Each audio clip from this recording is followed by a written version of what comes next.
and participants in this important event, International e-conference on market-led extension management, focus on COVID-19.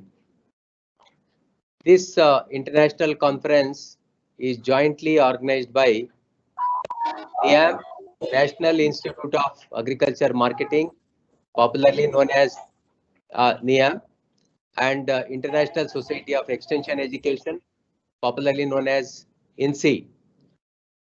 NIAM is working for, it is an autonomous organization under Ministry of Agriculture and Farmers Welfare. It is working for strengthening marketing systems in the country and Southeast Asian countries. INSEE is a professional body of extensionists established 25 years back, working for strengthening agricultural extension in the world. So the blend of NIAM and INSEE, that is blend of marketing and extension, led to the genesis of market-led extension, which is the theme of today's conference. Actually, this conference seeds were sown during 2018 when we conducted another previous INSEE conference on doubling farmers' income in SAARC countries during 2018, which was held at Kathmandu, INSEE, and I'm very happy to see Dr. Yogendra Kumar Karki, who was architect of that successful international conference, is also participating in today's conference in the different role as a Secretary Agriculture, Ministry of Agriculture, Government of Nepal. He is attending from Kathmandu. I would like to extend a warm welcome to him. And when these seeds were sown during 2018 conference, it was then decided that the future conference will be held in NIAM Jaipur, a pink city, a very beautiful city. We wanted to have you all people here physically to organize the international program, but unfortunately due to COVID, due to subsequent lockdowns, the conference is postponed to this date. So during this last 5 months extra time what we got. So we were inspired by the message from Honorable Prime Minister Shri Narendra Modi ji that crisis is an opportunity and let us not waste the crisis. So during this period, NIAM could able to conduct 122 online webinars and online training programs on various dimensions of agriculture marketing and covering more than 10,000 stakeholders. And 22 webinars were exclusively conducted for market-led extension and by national facilitators of NIAM, specially identifying the innovations in agriculture marketing during COVID period in agriculture marketing.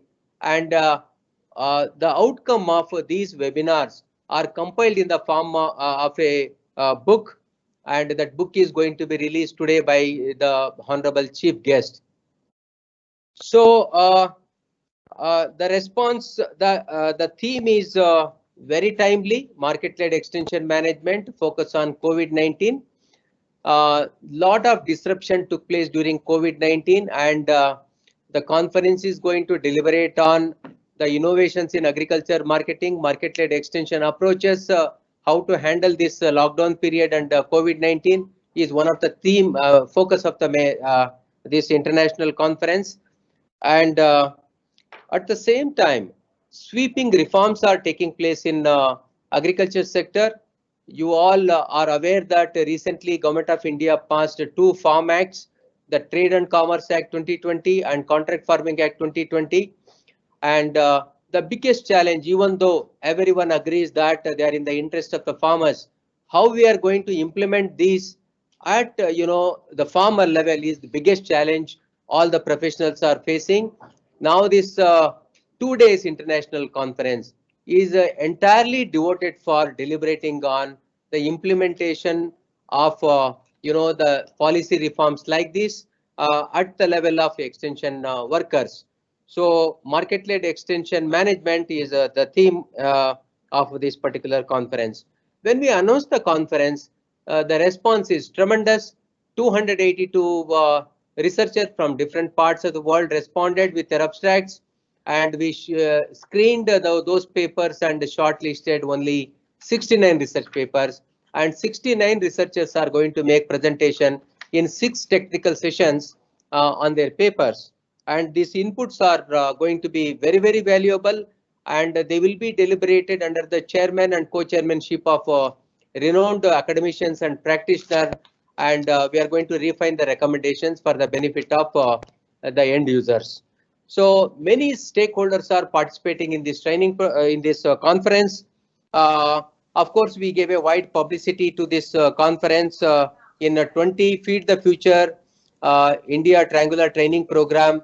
Partner countries, 11 African and 9 Asian countries. Many participants will be participating from these countries, apart from agriculture marketing officials, agriculture, horticulture, animal husbandry, fisheries department officials of different states, agri startups, agripreneurs, agribusiness companies, and farmers producers organizations, cooperative members, and many stakeholders, academicians, researchers. All the people will be participating in this important conference. And to this conference, of course, we invited Honorable Minister of State Agriculture, Sri Kailash Chaudhary ji, the dynamic leader who is leading the sweeping reforms in agriculture for inaugurating this program. But due to the last minute, emergency call of duty, he informed his inability to attend this program. And of course, today we are fortunate to have Dr. Govindrajulu Chintala, the chairman of NABARD, National Bank for Agriculture and Rural Development. We all know that finance is very important for agriculture development, and landmark reforms are taking place in agriculture finance, and several farmer-friendly programs have been announced for the benefit of farmers under the leadership of Dr. Chintala, the chairman NABARD, and a friend of farmer and a agriculture professional. We are privileged to have you, sir, on this in this position. And on behalf of NIAM and the INSEE family, we would like to extend a warm welcome to you to this conference. So we request you to inaugurate this international conference. We have another distinguished speaker today, Dr. Suresh Babu. Suresh Babu is the pride of all the professionals who are attending, this conference. A agriculture graduate from who completed his agriculture education in India, pursued higher education abroad, and he occupied very important position in International Food Policy Research Institute based at Washington as head capacity building activities. Dr. Suresh Babu authored a very important book on agricultural extension. That book is going to be released by Honorable Chief Guest of today's program later. And on behalf of NIAM and INSEE family, Dr. Suresh Babu, I would like to extend a warm welcome to you to this international conference and to deliver a keynote address. Today we have Dr. K. Narayan-Gowda attending this program. He is a former Vice Chancellor of University of Agriculture Sciences, Bangalore, a practitioner and friend of farmer who did a lot of grassroots level most successful experiments which contribute significantly to enhancing the income of the farmers. And he is also president of International Society of Extension Education. So on behalf of NIAM and INSEE family, I would like to extend a warm welcome to Dr. K. Narayan-Gowda, President INSEE. We are very fortunate, and I am delighted to have Dr. Sinha, who is founder of INSEE 25 years back, a visionary who is attending from Mumbai. We are fortunate to have you, sir, and happy to see you. And on behalf of NIAM and INSEE family, we would like to extend a hearty welcome to you for taking part in this, and warm welcome to you, sir, to this conference. Today we are fortunate to have Dr. V.V. Sadamate, former advisor Agriculture Planning Commission of India. And actually Dr. Sadamate is, there is no need to introduce to the audience of this professional circle, he opened the door of Planning Commission to every grassroots level worker practitioner in this country. So on behalf of NIAM and the INSEE family, I would like to extend a warm welcome to Dr. V.V. Salamate sir. Welcome. We have very dynamic organizer, Dr. Captain Kalantri, who is organizing secretary of International Society of Extension Education. He is attending from Nagpur, and he was instrumental in very successfully organizing all the previous activities of INSEE. I am very delighted and extend a hearty welcome to Captain Kalantri Saab. Physically, we are missing you, but you are very much there and just to support this program. And warm welcome to you, sir. We have many other dignitaries. I'm seeing very few people in screen. Dr. Sant Kumar Chaudhary is there. Dr. Karki, who is proud alumni of US Bangalore and agriculture graduate. Later pursued higher education. Now he is Secretary Agriculture, Ministry of Agriculture, Government of Nepal. He is attending this conference from Kathmandu. So Dr. Yogendra Kumar Karki, on behalf of NIAM and INSEE family, I would like to extend warm welcome to you to this international conference. In fact, the way you organized previous INSEE conference on doubling farmers' income in SAARC countries is most memorable. Even today morning, we were recollecting that the best way the conference was organized by Dr. Karki. Thank you very much. And I would like to extend a warm welcome to many national and international participants, NIAM and INSEE office bearers and faculty members and students, and big list of sponsors who is supporting this conference. So I would like to extend hot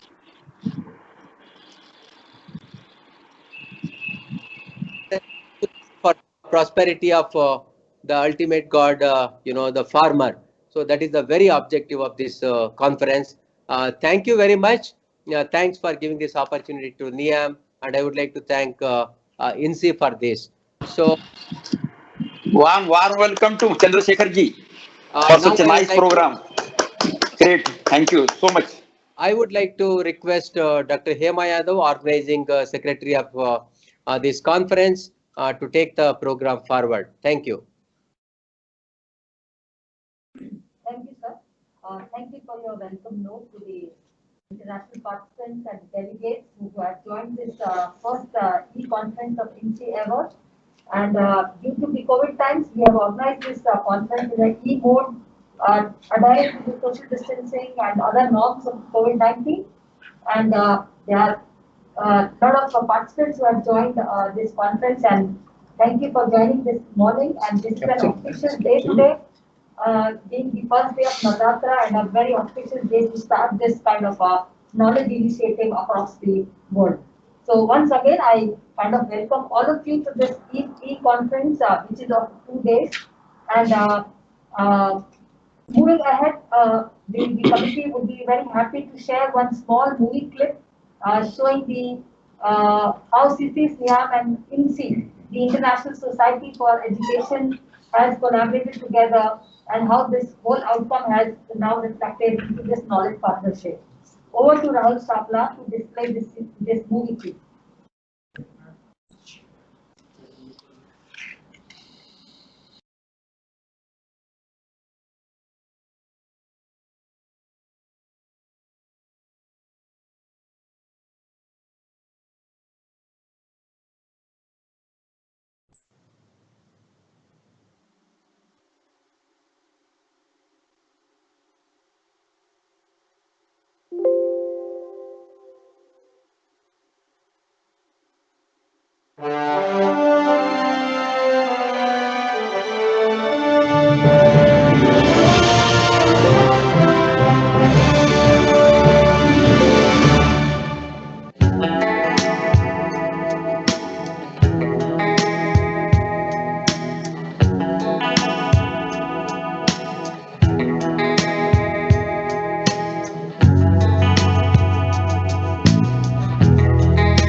And the whole emphasis is being looked at how to empower the farmers on market related issues. That's the domain area in which the whole country is looking at. And even all the stakeholders, not only farmers, all the stakeholders. That's the stage at which we are passing through. And it's a rare coincidence that a conference of this nature is taking place around the same time. And one thing, all of you agree with me, the gains of the improved technology in this country, it lasts through less price, a low price, and also not having the market support system. We are all proud that what we achieved in the green revolution phase. And during the green revolution phase, one thing what we all emphasized was increase the productivity, increase the production to meet the emerging population. But we did not give equal attention for market related extension education. This is where we really made a mistake, that it is not important to enhance the productivity alone. It is equally important to see that the farmers being educated to realize the best of the increased productivity and other things. This is what the real concern that we need to debate around for the conference to make a difference today. And I'm happy to make a mention. This particular conference will surface many interesting issues which are going to be some solutions for the emerging problems of the marketing that's happening, marketing problems, what is happening in this country. And I would like to quote one interesting example that can really make a lot of vivid impact on all of you and also across the country, across the countries, which Dr. Suresh Babu was kind enough to visit. Even our Dr. Chandrasekhar also was good enough to visit, and including Dr. Sadama Teji, and even Dr. R.R. Sinha and the group also visited sometime an activity which we took up in around nearby Bangalore. The one important, this particular model is a rural bioresource complex project where we come out with a rural biofuel growers association. The beauty of this particular project, outcome of this project, which I would like to highlight here, we could able to realize 78% of the farmer share of the consumer's payment, which is the rarest thing. All of you agree with me. What is the share of the farmers from the consumer payment in case of perishable commodities? Is hardly about 33%. In case of non-perishable commodities, it is around 45%. But if you can able to realize an income of about, and the percentage of 78% from the consumer payment, nothing like that. And this is the type of models what we want for this country, for the farmers, and also for the other part of the farmers in the developing countries, because the problems are more serious in the developing countries than the developed countries. Then the beauty of this, only two important points I would like to highlight here. What made this 78% contribution for the farmers from the consumers payment? We could able to procure the entire biofuel seeds from the milk society at a prefixed rate, and that was avoided the middlemen, and also the farmers were very comfortable in handling their produce to the milk society. All of you agree with me that there are about 1,65,000 milk societies in the country. Almost for every third village, we have a milk society. And milk society works hardly about 2 hours in the morning, 2 hours in the evening. They have a prime hour like 10 to 3. They don't have any work. Why should not use this particular system to procure many of the minor producers that are being produced across the country? Okay, when they go to the major produce, and time and again I'm telling, if the procurement system is being done through the panchayat level, of the problem is also being solved. This is where the real crux of the problem where the farmers are facing. A small farmer having a smaller quantity, he cannot take to a far off place to sell it. It will take away much of his profit margin, much of his time, and many other things, which I did not elaborate. And that's where the real crux of the issue that we need to address for the marketing. Even the present crisis, what is going on, if they are being properly supplemented with this type of support system, I think the farmers will come down and they do respect the policies that are being come out in the recent days. This is my submission to the August body, and we need to take forward. Then lastly, but not the least is, the INSEE has a major mandate of organizing conferences on the topic of current interest. I'm happy that this was mooted by Professor Sinha almost 25 years back, and along with some like-minded people at that point of time. And what we see today, it is because of the dedicated effort over the period to sustain this type of institution. And this is the only professional body that we have in the whole globe, entire world. We don't have a professional body of this nature, which is having international scenario. Only I request the international body to see that this organization is being taken forward for a greater rights in the days to come. And today, if this conference were to be successful, going to be successful, it is because of the dedicated efforts of Dr. Chandrasekhar and his team. I acknowledge and also appreciate on behalf of the INSEE for their total efforts and total dedication in making this program a successful, and I look forward for all the participants to take forward some of the best of the models that have been emerging from this conference for their application in their respective places in the regions and so on and so forth. And when we take forward for application, then the purpose of organizing the conference and purpose of your participation matters very, very important. So with this, I once again thank all of you for your concern and interest in participating in this important conference. Thank you. We gratefully acknowledge the presence of Dr. Sudhir Kumar Ji Goyal, former Additional Chief Secretary, Government of Maharashtra, who give different dimension to the agriculture in the state. Well, sir. Okay, thank you.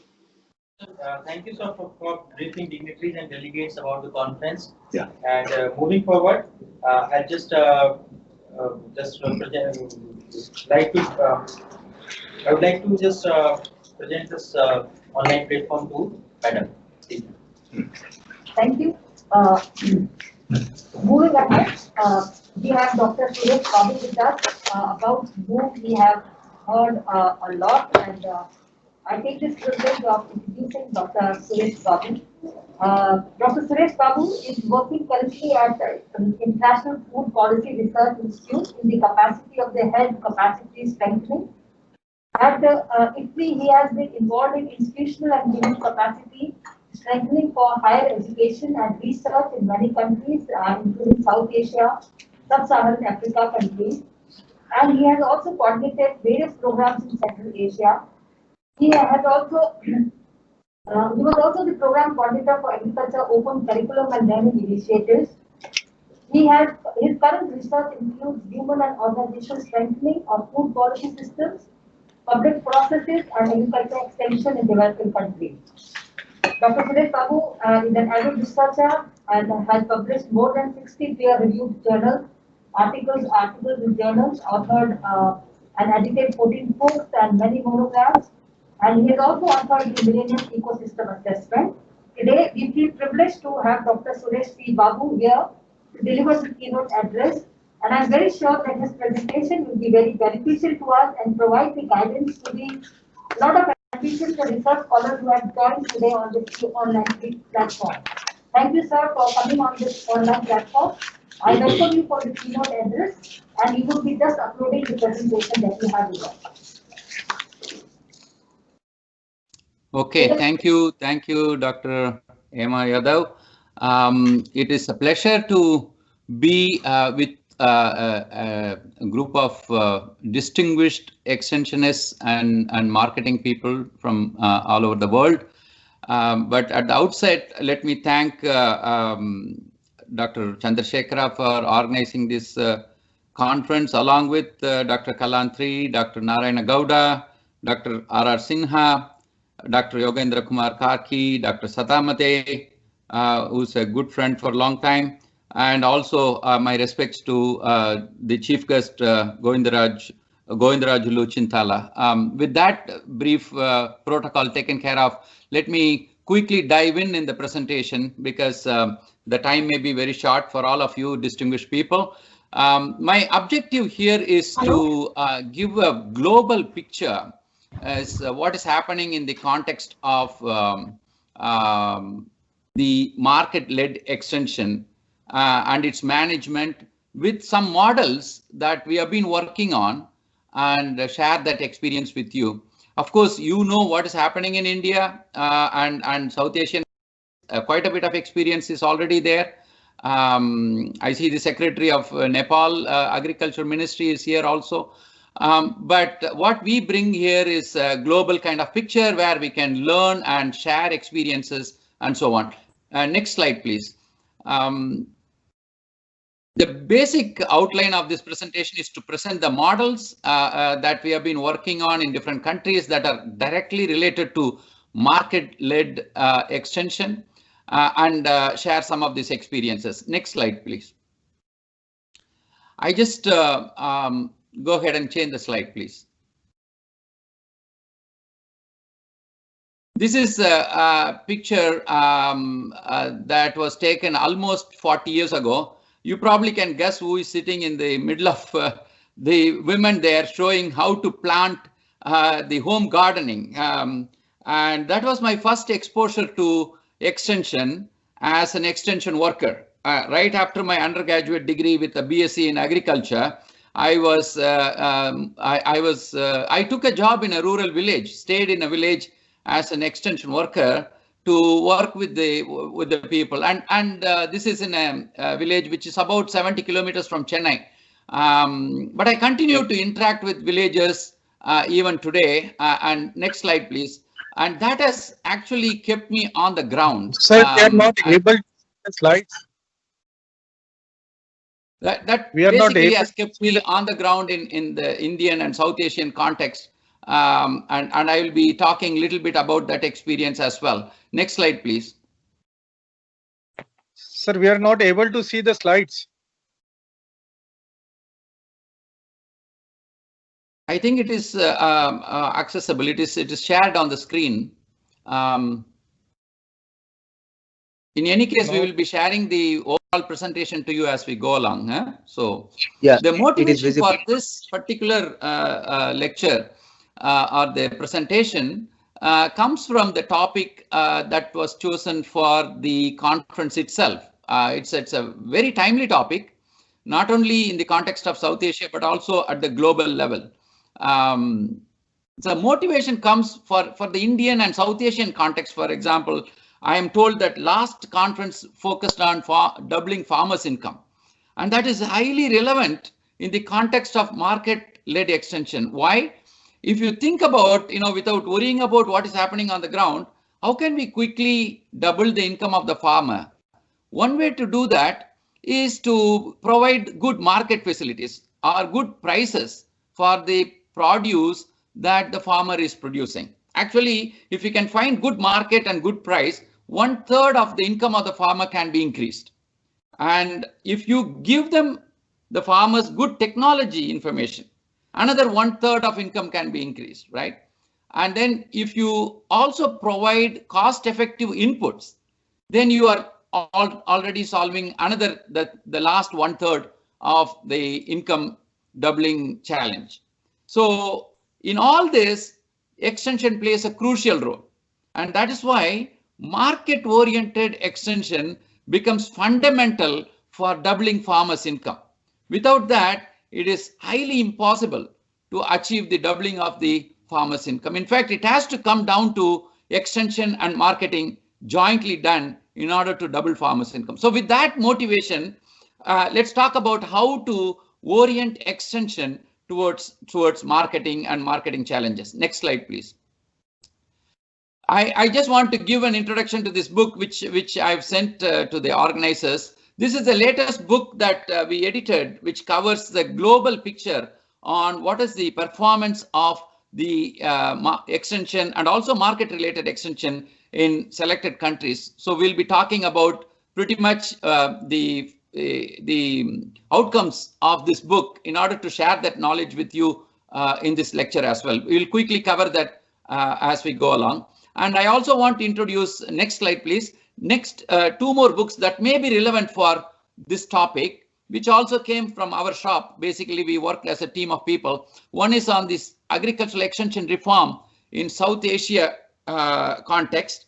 And of course, Nepal, Sri Lanka, Bangladesh, and other countries are included there in that book as well. And this the other book is this knowledge-driven development, which has a series of case studies of market-driven extension, which if you would like, any participant would like to have any of these chapters, I would be happy to share that with you. just let the organizers know. So the presentation I'm making is basically derived from these 3 books, that is peer-reviewed publications that has stood the quality standards of our profession. Next slide, please. In the larger context of what is happening in terms of agricultural transformation, if you go to any Ministry of Agriculture, the objective is to transform agriculture.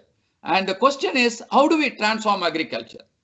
The agriculture can be from subsistence agriculture towards a transforming agriculture, which most of our South Asian agricultural scenario is, and to a transformed agriculture. In this transition from subsistence based to transformed agriculture, the role of productivity increase is very important, but also institutional reforms that are important for markets and as well as policy reforms that are very important. As you see, policy reforms in Indian context, we mentioned about them, the recent reforms that is going on, we'll talk about that, but they all facilitate going beyond the subsistence farming towards high value agriculture and also connecting our agriculture sector to international markets, and not only domestic markets, but the regional and international markets. In that context, the markets and functioning of the markets and how we effectively use the markets for transformation of agriculture is fundamental. So in that context, extension system has also have to go through the transformation. That is a point I want to make today in my lecture. Next slide, please. When we talk about transformation of extension, which can contribute to transformation of agriculture, you can have a stylized kind of a trend. For example, going from a subsistence agriculture to a developed agriculture or transformed agriculture, in which certain roles of extension changes. For example, more and more private sector come into play in terms of doing extension, and the public sector role goes slowly in a different fashion towards regulatory, for example. Another example would be more and more digital agriculture comes into play as you transform your agriculture. Another example would be information systems, market systems take a bigger role in a transformed agriculture. So the point is, as we want to transform our agriculture, extension system has to be transformed as well. One of the transformation of agriculture extension is transformation towards market oriented extension. Let me move to the next slide, please.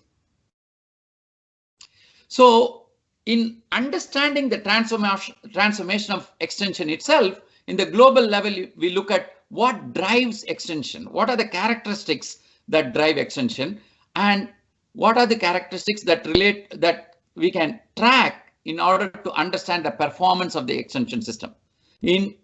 Finally, to deliver on outcomes and impact. There could be productivity increase, there could be income increase, there could be livelihood of the farmers.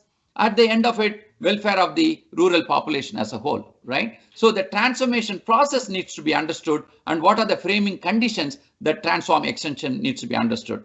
And let me give some global picture on that and then move to specific models. In order to understand that, extension policy at the national level is very important. We are emphasizing not only just broad agriculture policy, what is the extension policy? That is very important. Then we can identify the investment opportunities that goes into extension, and also how to coordinate that extension process, and how do we make that market driven extension, right? That's what we are talking about today. So extension policy itself is a starting point. Next slide, please. While we have the policy well defined and deriving the strategies, particularly in terms of how do we monitor and evaluate the extension system, how do we upgrade and train the professionals, extension professionals towards market intelligence, market oriented extension is fundamental. And also, how do we bring the participation and inclusiveness of farmers and stakeholders in the process of transforming extension is important. Of course, the role of digital technologies, mobile phones and several other digitals, Internet of Things and so on, has to play an important role, but we need to constantly keep meeting the emerging needs of the farmers. That's the purpose of it. Next slide, please. But in the context of transforming extension, what are the global trends right now? And extension, particularly the service that we provide, continue to change. It constantly is changing. A system that is not changing with the needs is going to be obsolete soon. So in fact, research is continuously needed even in the extension arena to update the extension system. Right now we are talking about food system transformation everywhere. Next year will be United Nations Food System Summit. What are they talking about?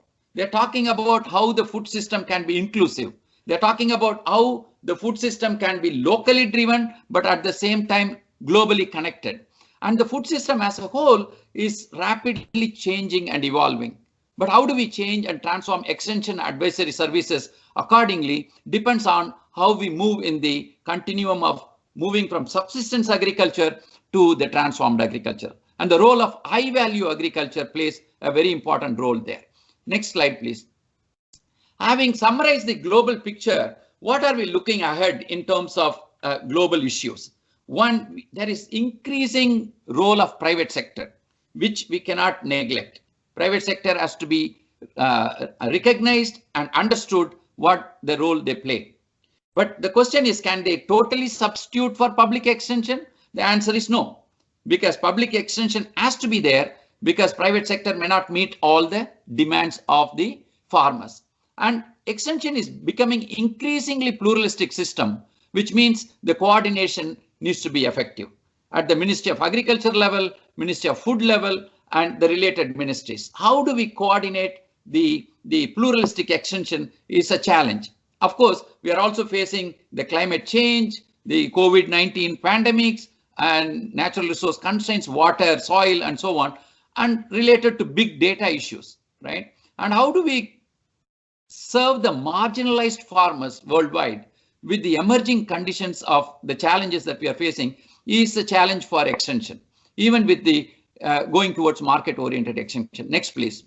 So in that context, we can be talking about, next slide, please. In that context, we can be talking about market-led extension. What we will do quickly is to look at some models of delivery and how policy orientation is very important, how institutional structure is very important, and also give some examples from Asia, Africa, and Latin America, and then draw some lessons for the benefit of the participants and for the discussions. Moving on, next slide, please. The policy orientation is very important. If you look at, particularly take the Green Revolution era, previous to Green Revolution. After Green Revolution, we moved to training and visit extension. After training and visit extension, which was stopped in terms of funding from the World Bank, there was a kind of a low level period, and then we came up with Atma and picked up the Atma, and we moving on right now to a more or less a fifth phase, which is agri-business driven, agri-markets driven agricultural development. So the evolution of agriculture policies, it's more or less a typical situation in South Asian countries. We are moving towards agri-business driven agricultural development, right? So that's a policy evolution. We need to keep track of it. Next, institutional, next slide, please. Institutional role of extension. For example, we are moving towards high value agriculture, which means the extension services need to change. It cannot be just technology transfer, but it has to meet the quality requirement. For example, on the one hand, the international quality such as Walmart or McDonald's or you name it, right? The Pepsi and so on. At the same time, it also needs to meet the domestic requirement of food quality and standards. In all these things, extension plays a major role and connects the markets to the farmers. And so institutional development is the next role that extension has to play in terms of connecting markets and the farmers for market-led extension system. Next slide, please. So let's keep that in mind as we go along. We talked about the policy, we talked about the institutional development and how the technical services themselves can change in a market-led extension system. These are the broad kind of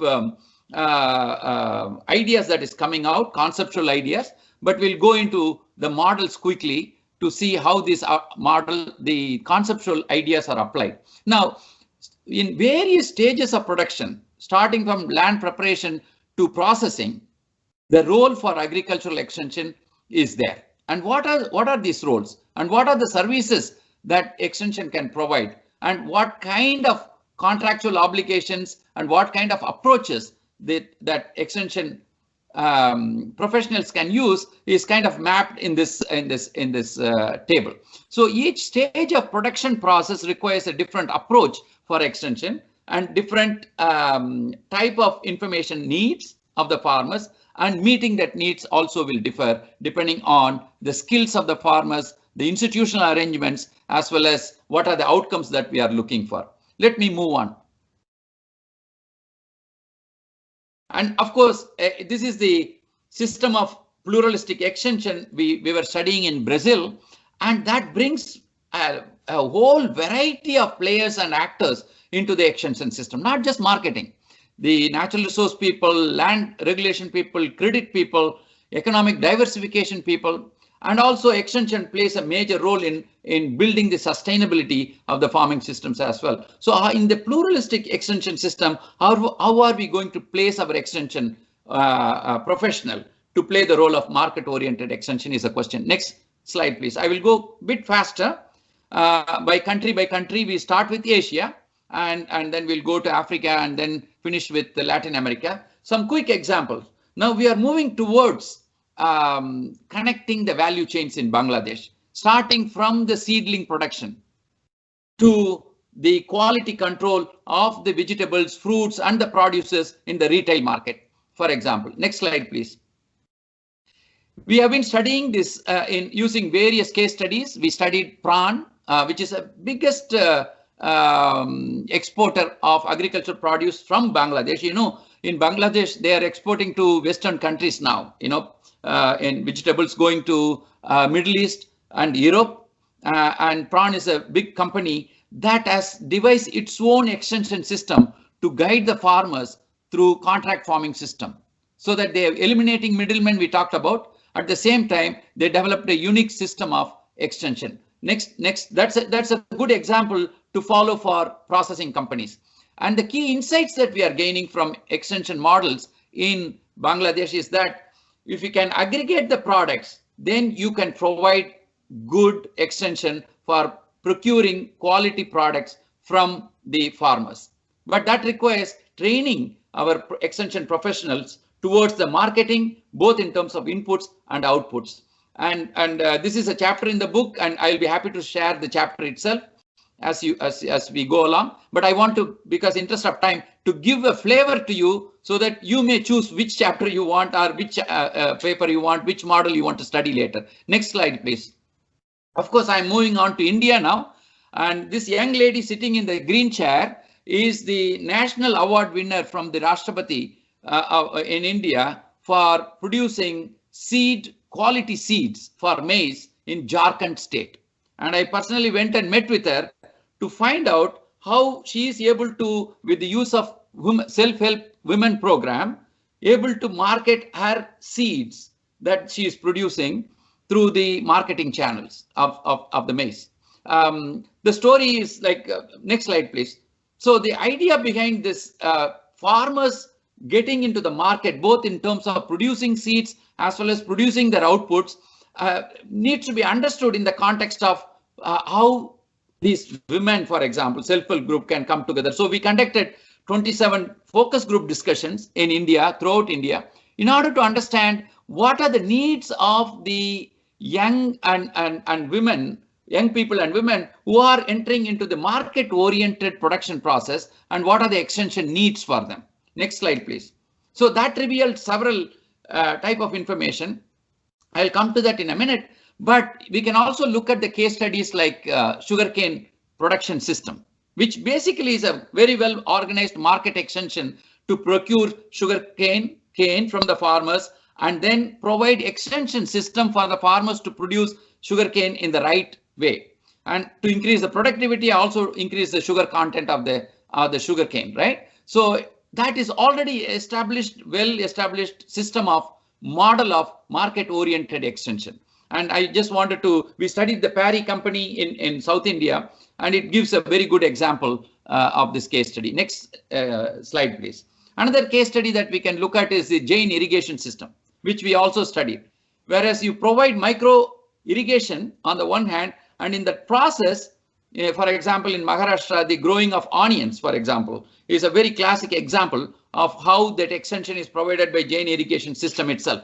So how the companies come and provide market-oriented extension in order to not only provide technology, but also to procure the outputs. Next slide, please.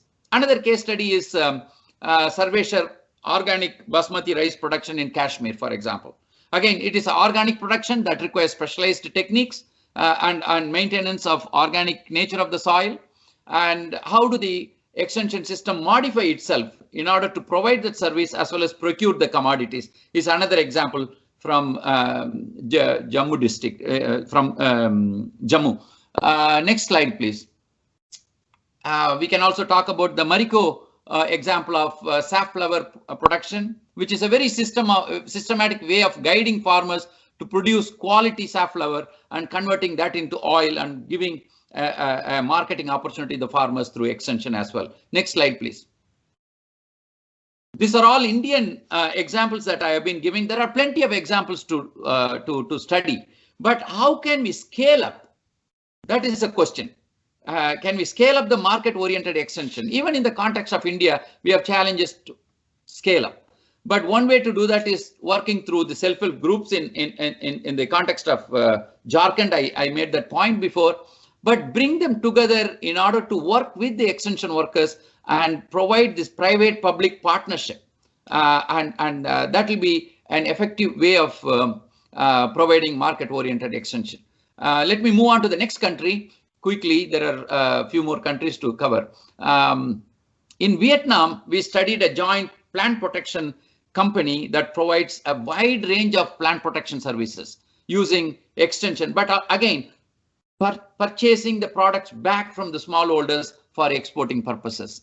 That's another example that we can study, but there is quite a bit of government support, public support in Vietnam for this kind of private sector companies that are providing extension. That's something that we should be thinking about in the South Asian context as well. Next slide, please. Now we move on to Africa, and I'm studying Nigerian extension system for the past about 7-8 years.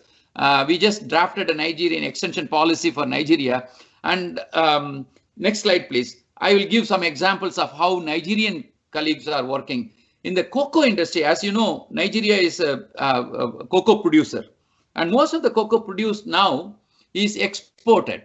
Raw cocoa is exported, and they buy back the chocolates, import the chocolate back. And that was not a very good price earner for the farmer because the raw material that they sell does not fetch a lot of money.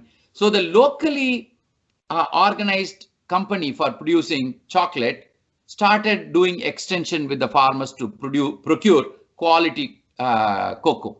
And by that, they produce a large army of extension workers who can not only provide the extension, but also buy the products back for the processing in the Nigerian context. So that's a very good example to think about if there is a processing industry that is going to organize itself for extension with market orientation. Next slide, please.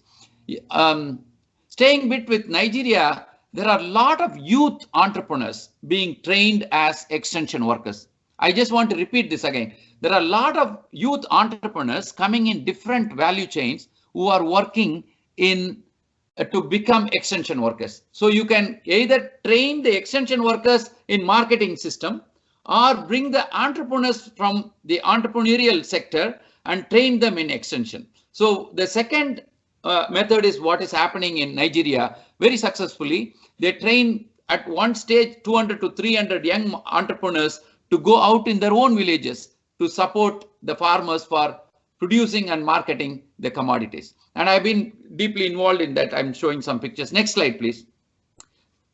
So the key insights here, I'm standing next to this Secretary of Agriculture for Nigeria.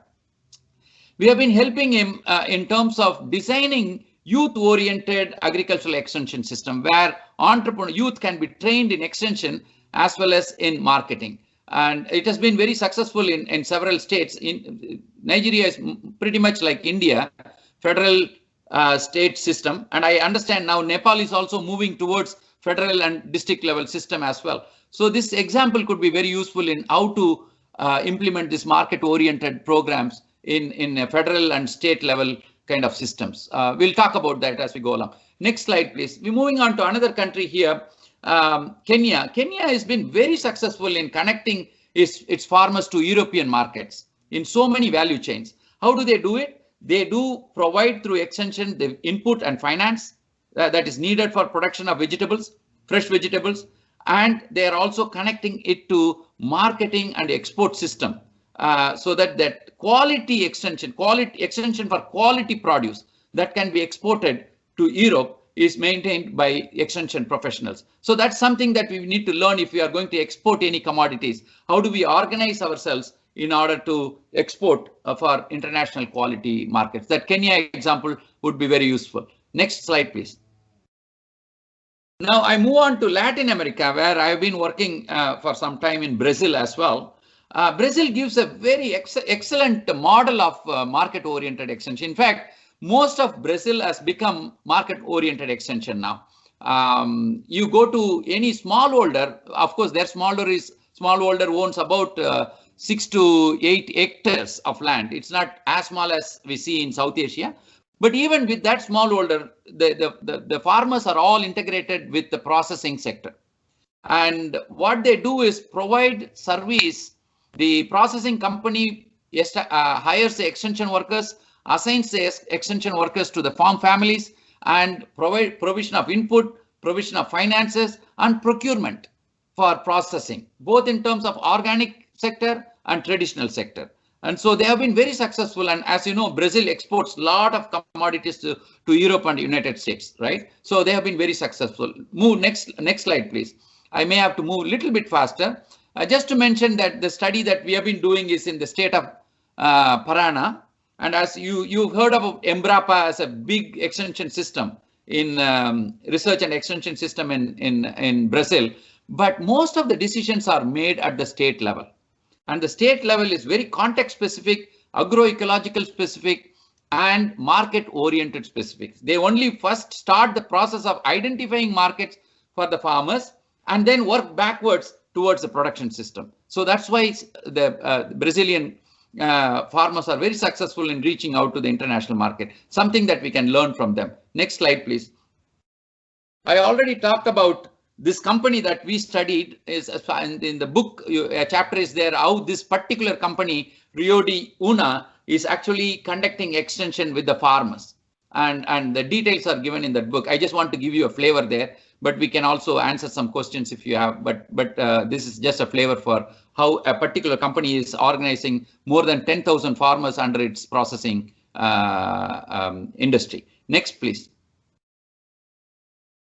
I just talked about it. Next slide, please. Some details there. And then I moved to Nicaragua, where the Syngenta Corporation, Syngenta Foundation, as a matter of fact, has organized the farmers in order to transfer the knowledge, provide the technical support as well as financing, and really exporting commodities directly from Nicaragua to the United States market, which is very close by. So making the farmers really connected to the international markets through extension and marketing system. Next, please. So we are kind of moving on to last few slides to summarize the policy lessons. What can we learn for Bangladesh, for Nepal, or Sri Lanka, or India for that matter, or any other developing countries that are interested in moving towards market-oriented extension? But we need first set of policy lessons is that we need to have the national extension policies oriented towards an involvement of marketing systems. The extension systems are sometimes the policies are still technology transfer orientation. But how do we change that perspective? That's one thing. Second, how do we have decentralized strategies and at the district level or provincial level, where the certain value chains, certain agroecological conditions differ. How do we develop extension according to the agroecology, according to the market orientation, according to the value chain? That's the second lesson that we need to learn. You can't just simply train a national extension system and expect them to serve any part of the country, right? So we need to organize that. Now, more and more, the climate change issues, climate smart agriculture is being talked about. In that context, we need to also train our extension professionals in order to deal with the national resilience strategies. That could be for drought management, that could be flood management, for any crisis, including pandemic that we are talking about, right? So how do we train the extension workers towards market-led extension, but in the context of resilience building of the farming community? Then, of course, more and more we are talking about multi-sectoral approach. When we talk about food systems, we are not just talking about Ministry of Agriculture. We are talking about Ministry of Commerce, Ministry of Trade. We are talking about Ministry of Rural Development. In the context of India, we are also talking about Ministry of Food. How do we bring all these ministries that are operating on the ground to work with the extension professionals? That is still a policy issue. And then tracking investment in extension. If we can ask how much investment money we are spending in extension, very few countries can give the exact number because it's very difficult to track that investment. And how do we build the skills for extension professionals? That requires investment.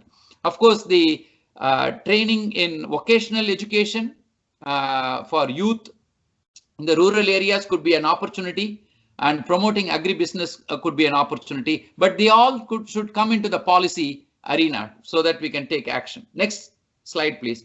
We'll talk a little bit about institutional lessons, second set of lessons from these case studies that we learned.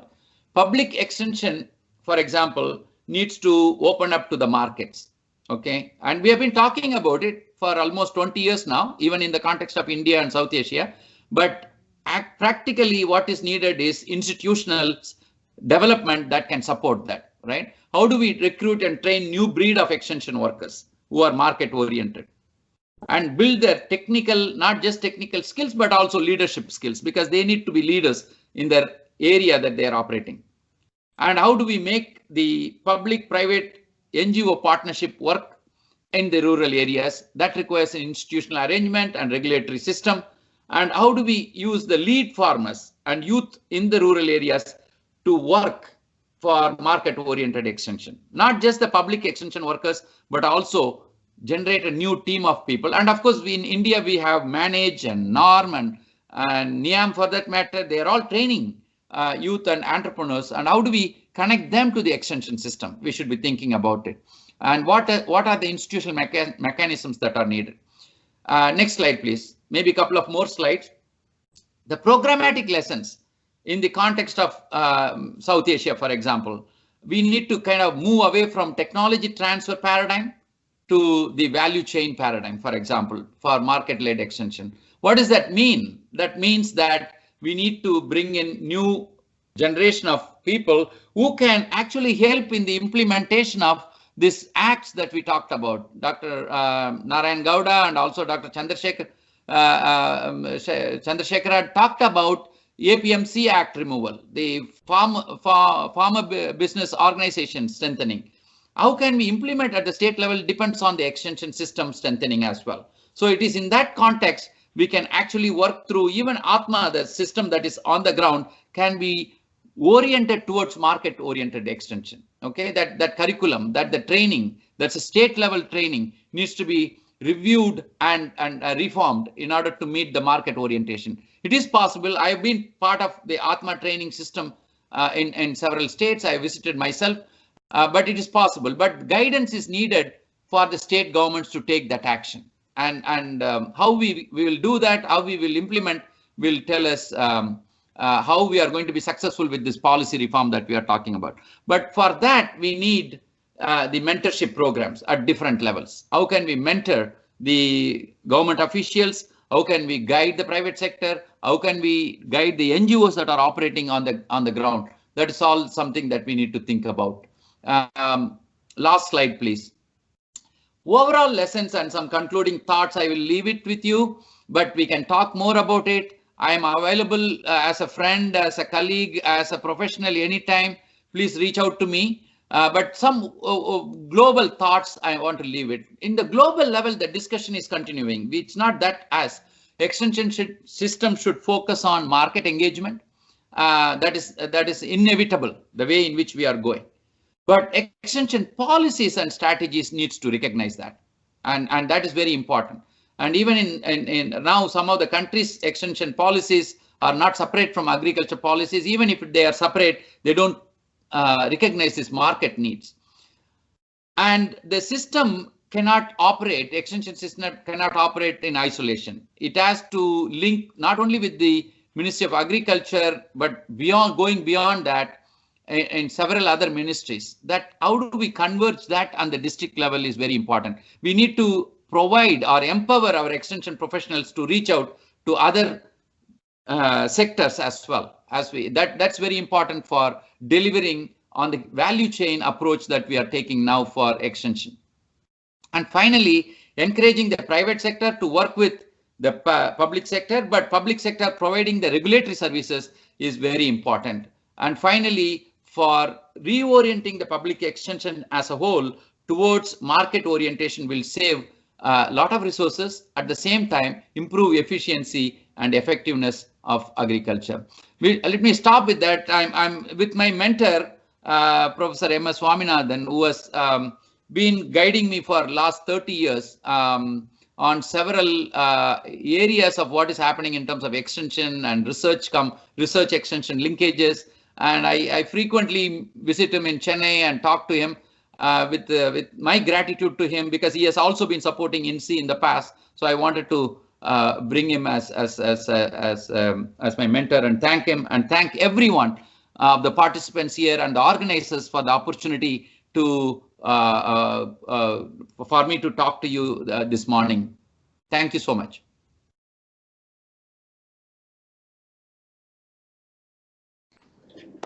Thank you, Dr. Suresh Babu, for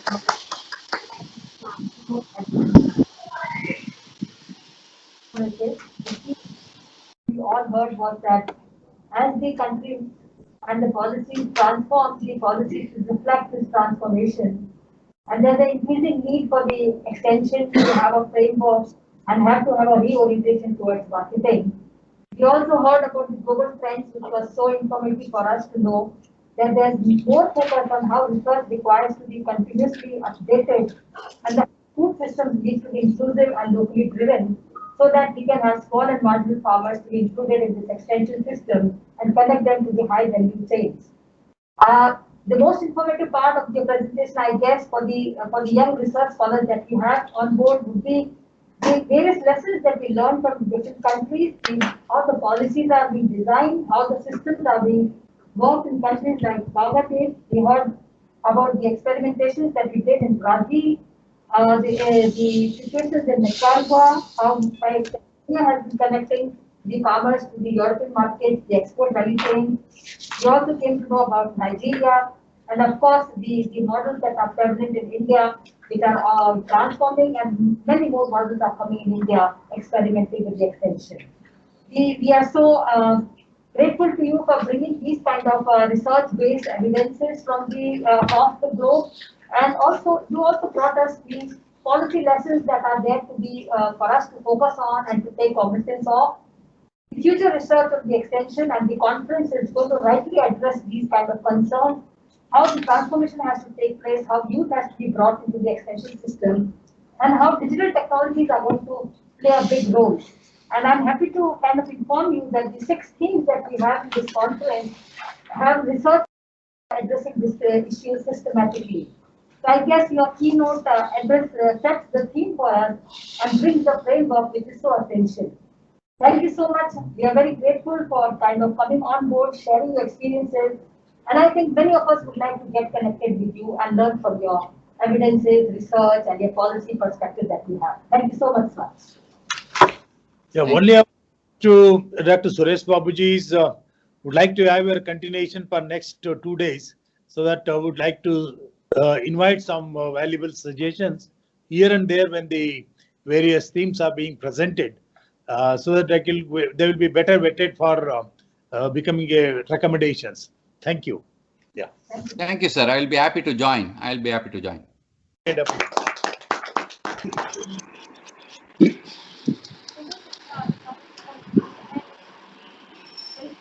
have Dr. G.R. Chintala, Chairman of NABARD, as the chief guest of this occasion. So welcome to this inaugural session once again. Before I give the introduction, the agenda for the inauguration is such that we have 3 books that are kind of proposed to be released in this function. And these 3 books that we have are one book is on the institutionalizing COVID period innovations in agriculture marketing, which has been authored by our Director General Dr. P. Chandrasekhar and Dr. V.K. Rao and Mr. Manoj Agarwal from NIAM. The second book that we have is about just the publication that we saw by Dr. Suresh Babu. This is on the agriculture extension, global status and the performance, which has been authored by Dr. Christine Davis, Dr. Suresh Babu, and Ms. Catherine, of Italy. This book was also be launched. And the third book is the abstract of this conference on the marketing extension. So we have compiled the abstracts and we have received the overwhelming response. There are 282 abstracts which are compiled under the various themes that we have. This has been compiled by our team here at NIAM. So we are privileged to have these 3 books which would be released online in the virtual mode. So I would request Dr. G.R. Chintala as the chief guest to kindly inaugurate these books. I would request Rahul Satna to kindly upload these books and for the inauguration.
It is 90 minutes.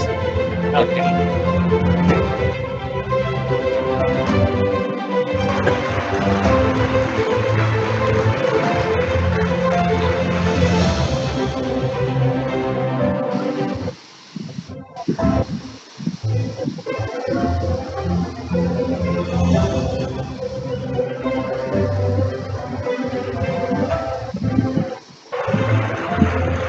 Abstracts.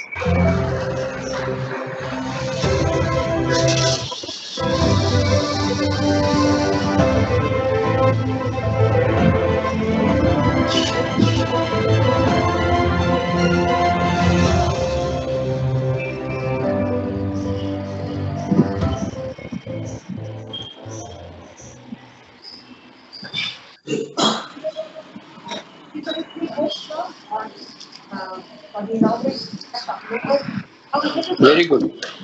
So, Sarah would also tell him about as well research platforms, Net Venture, Net Foundation. He's on the board of the institutions like Institute of Rural Management Reform and the advisory board of the IIT. For that, you know that during his past 35 years in Nepal, he has studied work to his studies and his work with microfinance programs and chief institutions. The recent past, he has created the digital platform, the PFC for society. He has done many consultancies in state and now he has been working and outreach to farmers projects like Line Agriculture. We feel honored to have you today as a chief guest and also being the sponsor of and the abstract that you have. Thank you, sir. I request you now for the inaugural address to the conference. Thank you. Thank you all. First of all, good afternoon to everyone for joining this market-led extension management focus on COVID-19 webinar, and which is very thematic and most appropriate at this time of the year. As we are undergoing the severity of the pandemic, everybody is wondering as to what is going to happen to the agriculture. But as told by a few of the speakers before me, that Indian agriculture has withstood the pandemic and we could be able to do much better.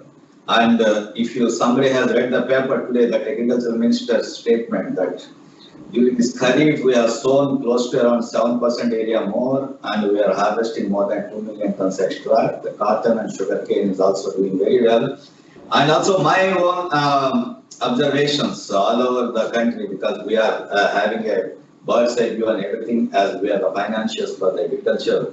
So we feel that the agriculture sector during this pandemic is the one which is the savior of economy, and we are extremely happy that most of the agricultural professionals are able to contribute to this growth and also resilience of the farm. First of all, I am extremely thankful to Shri Dr. Chandrasekhara, who is my close friend for the past 20 years, when I happened to visit Manage for something else. And Dr. Narayan Gowda, whom I used to interact very closely when I was in charge of Karnataka Regional Office at Bangalore. Dr. Sadamate, we used to hear a lot about him, but I never met. And Dr. Yogendra Kumar Karki, Joint Secretary Planning, Government of Nepal, who happened to organize a similar program last year. And also Dr. Sudhir Kumar Goyal, then Dr. J.P. Sharma, A.P. Vishwanathan, Shri R.R. Sinhaji, and other dignitaries who are here for the seminar. And also Shri Dr. Suresh Babu, who had just given a global view of really as to what is happening with regard to the agriculture and the agricultural extension.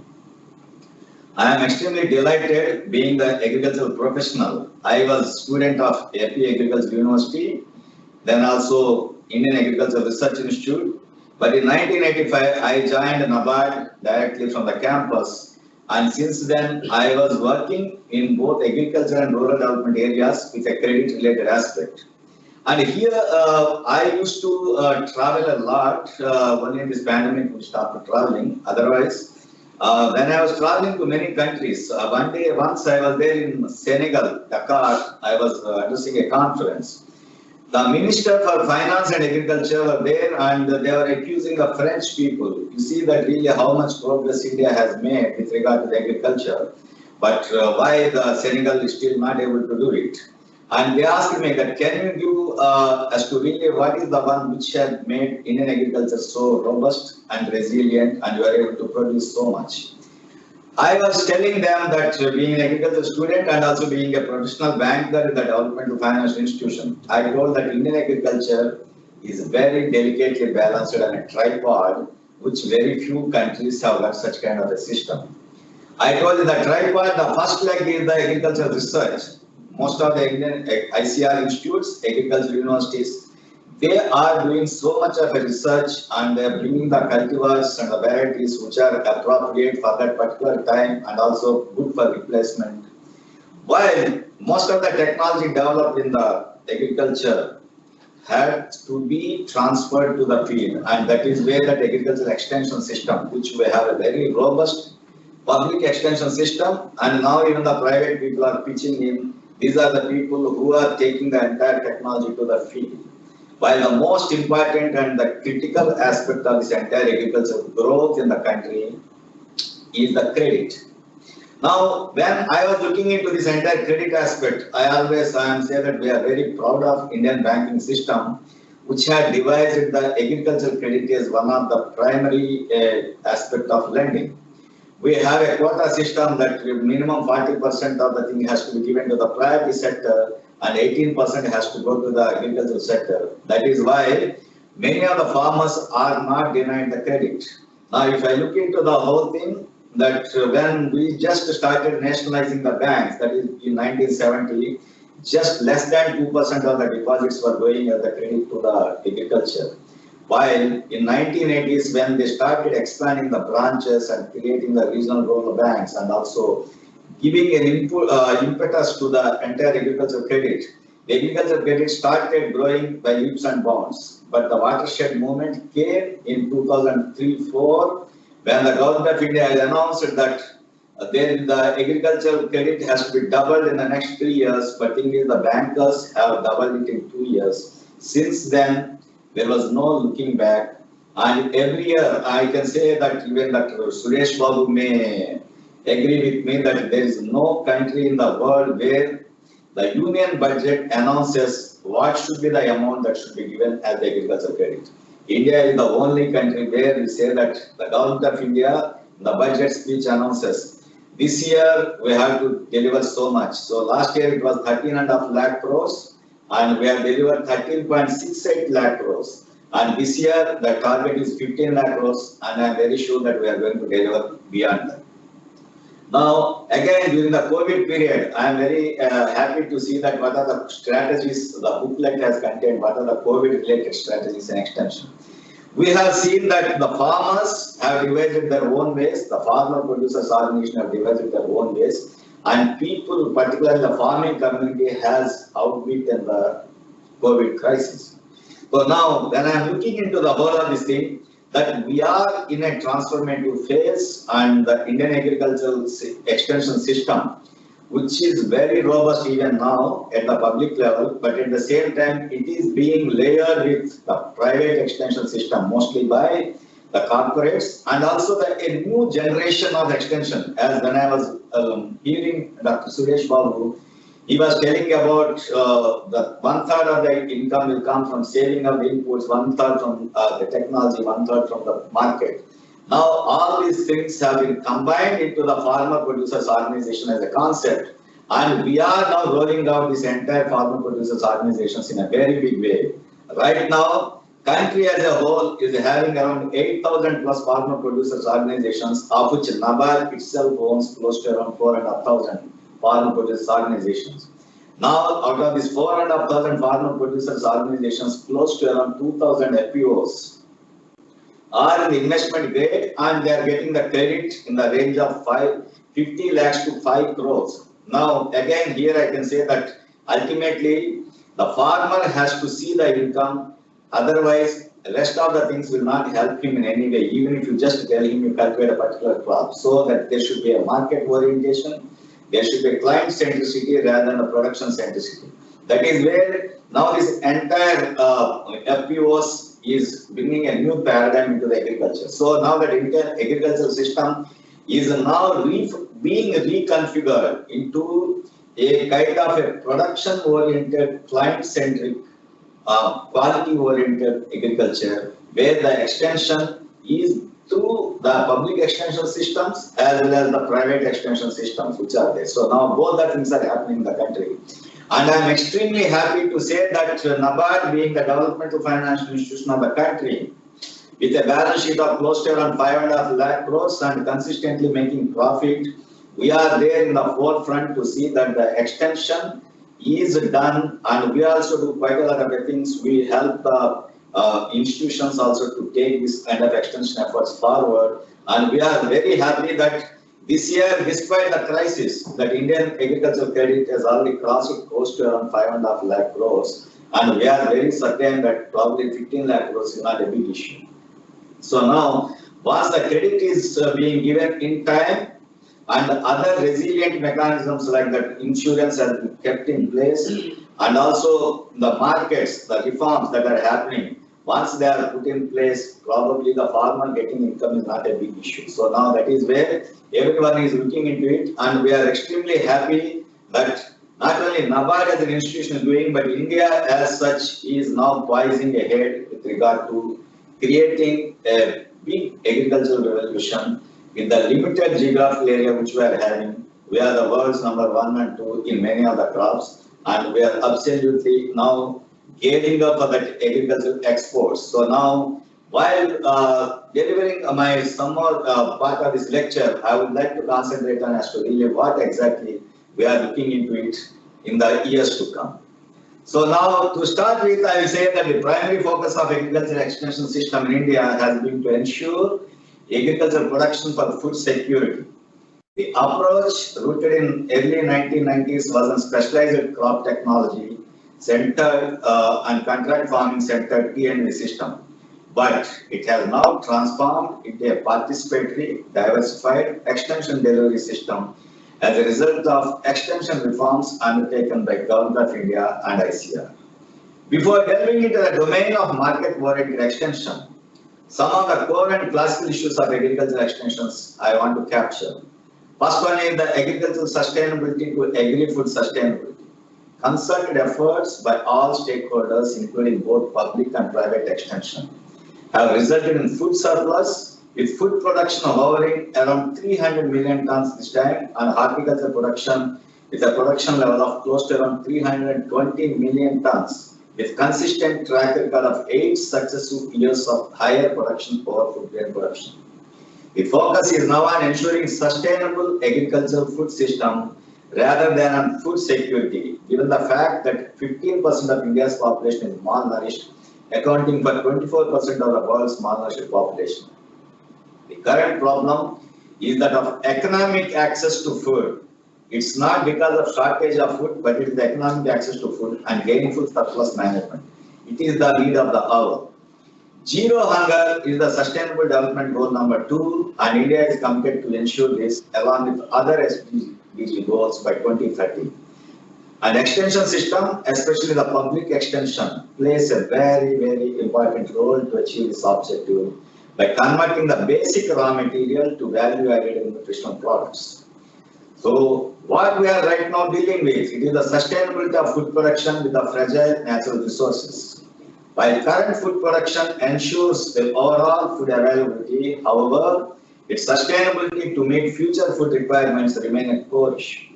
It is estimated that food population is expected to be 1.5 billion. Indian population is going to be around 1.51 billion by 2030 and 1.65 billion by 2050. In terms of food production, another 40 million tons have to be produced by 2030. Again, I will put in inverted. From the present level of 300 million tons, we may have to increase it to 340 to 350 million tons by 2030. However, there are concerns about degradation of natural resources to support this incremental food production requirement. According to the reports, already 96.4 million hectares is under various forms of degradation, low water table in some pockets of green revolution areas, declining organic matter content. So the vast amount of literature right now available on the impact of climate change in Indian context says the different sectors, crops, regions will be impacted on various climate project scenarios. Timely dissemination of weather information is a cardinal input to farmers to plan for economical measures in consonance with weather aberrations. The agriculture extension, therefore, is to be more inclined towards promoting climate resilient and sustainable farming models. And challenge of this approach is that tangible benefits accrue to farmers in terms of yield is only 35%, and rest are intangible benefits like enhanced soil fertility, climate resilience, etc. So these things farmer cannot monetize immediately. I agree with Suresh Babu that Definitely, now the time has come to reorient our agricultural extension systems. How far our extension specialists are being retuned to talk about the climate resilience and also the climate impacting agriculture. Now we are seeing as a number wherever I go in the field, I feel that either there is excess moisture, otherwise there is absolutely no moisture for the past maybe 3-4 years, or otherwise in the last 2 years we are experiencing that when the monsoon is supposed to cease by 23rd of September, it is extended beyond even October 15, which is again creating a kind of a loss to the crops. So now the extension machinery has to gear up as to really how to deal with such kind of situations. Is there any need to change the cropping pattern? That is how which we have to look into it in a much broader way.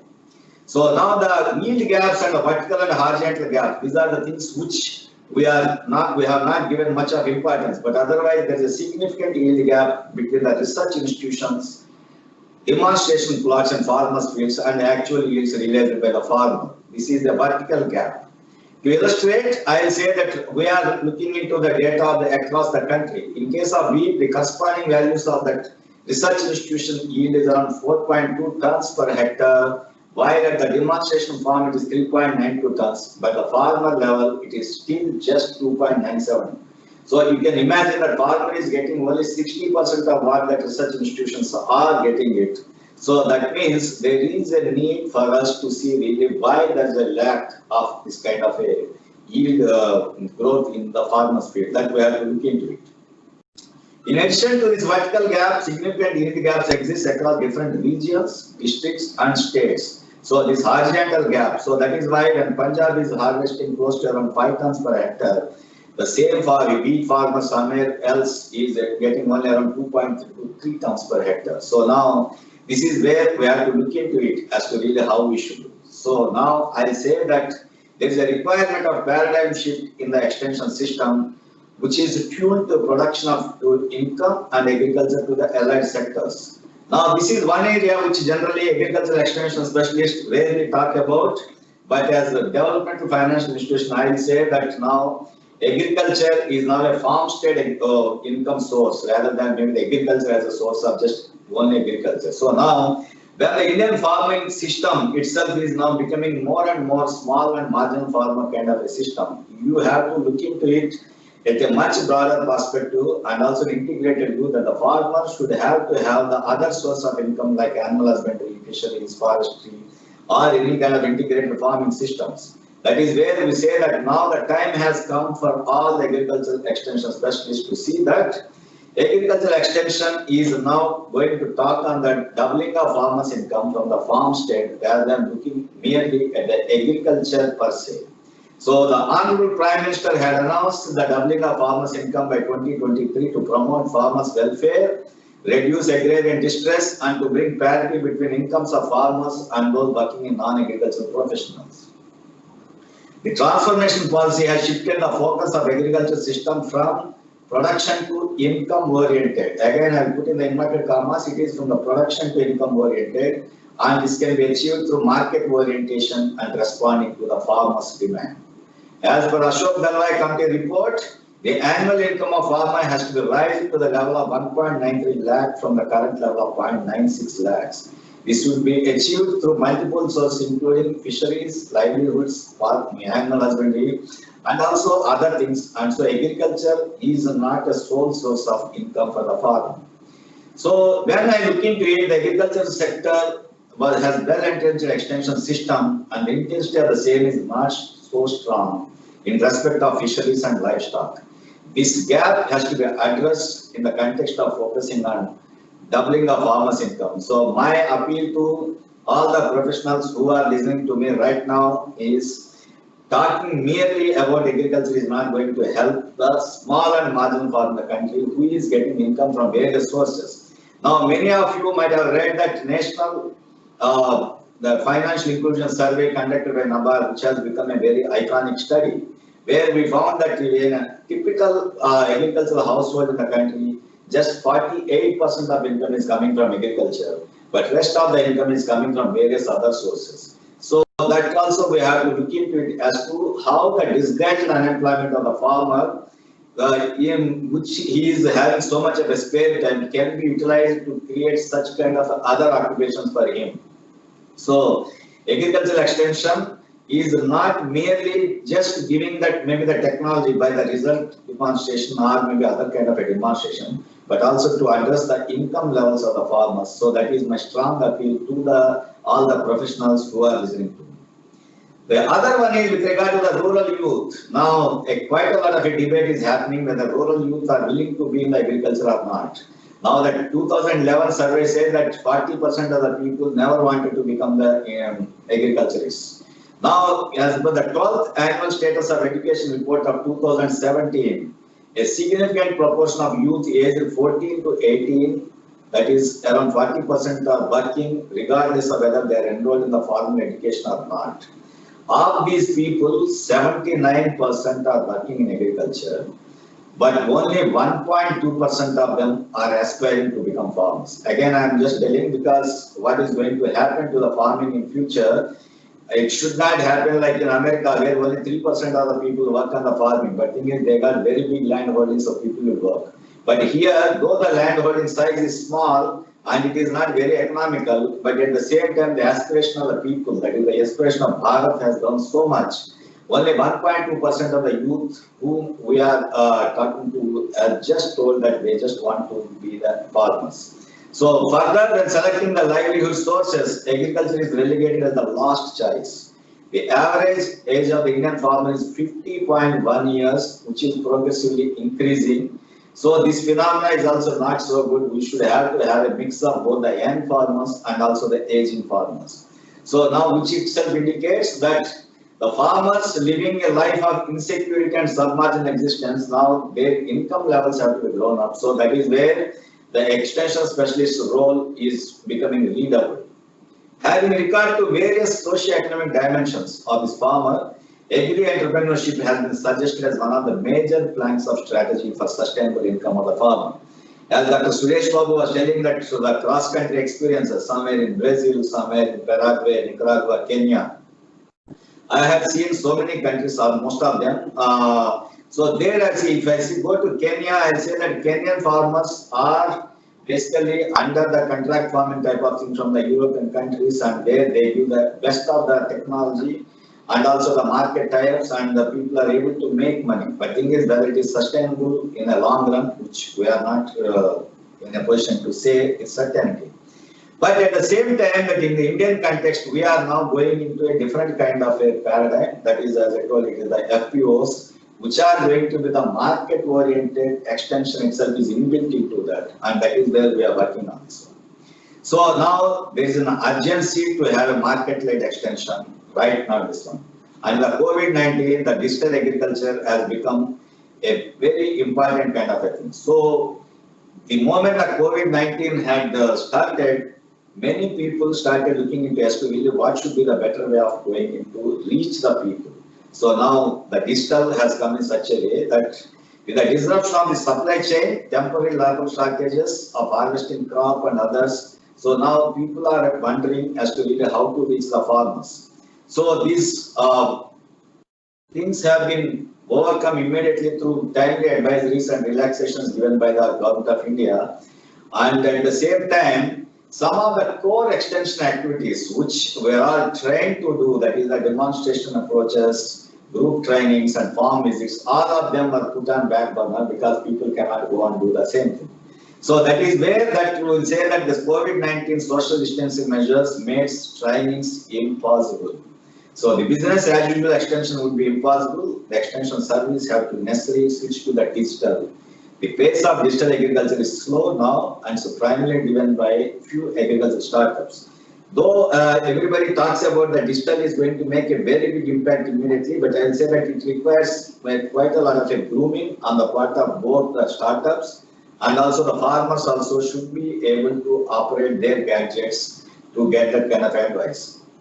So with the artificial intelligence technology, the penetration of digital agriculture would be very fast, given the fact that rural India had close to 227 million active internet users, and 10% of them more than the urban India's, that is 205 million. However, three factors while designing such a program across India, farmers should perceive the value of such technology. Now, this is what, as a banker, I look into it. Maybe if somebody is doing like a government, this may not matter much because the government will allot some money, everybody will try to do it. But as a banker, I will say that when the farmer is investing money on a particular technology, he has to get value for it. So the value proposition has to be built into this. And the second is the user experience. It should be simple to operate and understand. And the third most important thing is the price sensitivity. Whether the farmer has ability to pay for such services, and particularly seeing the context of the poverty and also the small and marginal farmers' predominance, one has to look into it. So when we are switching over to the digital agriculture and the digital extension methodologies, we have to put these three cardinal principles into account and and divide the technologies. And the other one which had happened during this particular period is the market reforms. The market-oriented extension system is hastened up with the recent agri reforms. All three bills everyone has spoken about, they are bringing quite a lot of a change, and these reforms are going to pave the way for post-harvest investments, especially the realm of vegetables and contract farming systems, and widen the marketing opportunity to wider market radius and enlarge the choice of buyers other than the entrenched APMC markets. So now this is where quite a lot of a debate is happening. One part of the country is protesting against, but most of the people are not doing anything. So now either some people are happy with these reforms and some people may be having their own reservations. But Government of India is trying to sort out all the issues. But at the same time, one gratifying thing is that Prime Minister had announced yesterday's paper that the MSP is going to continue. That will give a kind of a guarantee for the farmers to be in the farming systems. So the other thing which I will say that really how the new market-led extension systems will be helpful in the Indian context is to go into the farmer producers organizations. As I told in the beginning that for collectivization of agriculture produce through producers organization has emerged as one of the effective means to improve the farmers' income, particularly by way of improved bargaining power, access to farm inputs, modern technologies, markets, etc. And FPOs are increasingly recognized as a single point of delivery for a wide range of services by Government of India. If I recall the slide shown by Suresh Babu, that whether it is the developments that are there in Vietnam, Brazil, Kenya, or anything, most of those things are now embedded in this FPO kind of a thing, where FPO itself is a market-oriented organization, FPO itself is an aggregator, FPO itself is a procurer, FPO itself will create infrastructure required for primary processing and sometimes even to that ultimate processing. FPO is the one which gets the farmers everything at their doorstep. So that is where I think now all our extension efforts have to be redesigned to see really how the extension specialists are going to address the FPOs and how they will be part of that FPOs. So that is where at one single stroke we are going to address the concerns of maybe 500 to 3,000 farmers. Recently I was in Madurai, where in Virudhunagar district I had seen one FPO with around 5,000 members in this one. And these people are doing close to around 14 crores of turnover. I think generally people cannot imagine. And it's a very profit-making one. These people have got, now they are aggregating the inputs supply, they are having the collection mechanisms, they are procuring the materials, they are processing, and they are the ones who are supplying to some of the big retailers like Grofers, Reliance and others. So now this kind of when the single point of delivery has come by way of FPOs, now that entire agricultural system, extension system can redesign their approaches. Even the demonstrations, whether it is the result demonstrations or maybe other demonstrations, can be held with the FPOs. So the reach will be very fast and it will be very effective. And so here I will say that I am very proud to say that NABARD is one of the precursors of this FPO movement in the country. And NABARD has instituted a produce funding and it has promoted so far around 4,500 FPOs, of which 3,178 are registered. And in order to upscale these initiatives, Government of India has announced a new scheme for formation and promotion of FPOs to form and promote 10,000 farmer producers organizations. I'm telling 10,000 FPOs. Many people think that 10,000 is a big number, but in one of the other webinar, I told that 10,000 is still not a very big number. Going by close to around 140 million farmers we are having, of which close to around 87 are the small and marginal farmers. Our requirement of FPOs will be somewhere around 50,000 FPOs. So now 10,000 is the starting point, and the government has made enough budget to be spent over 5 years to promote these FPOs.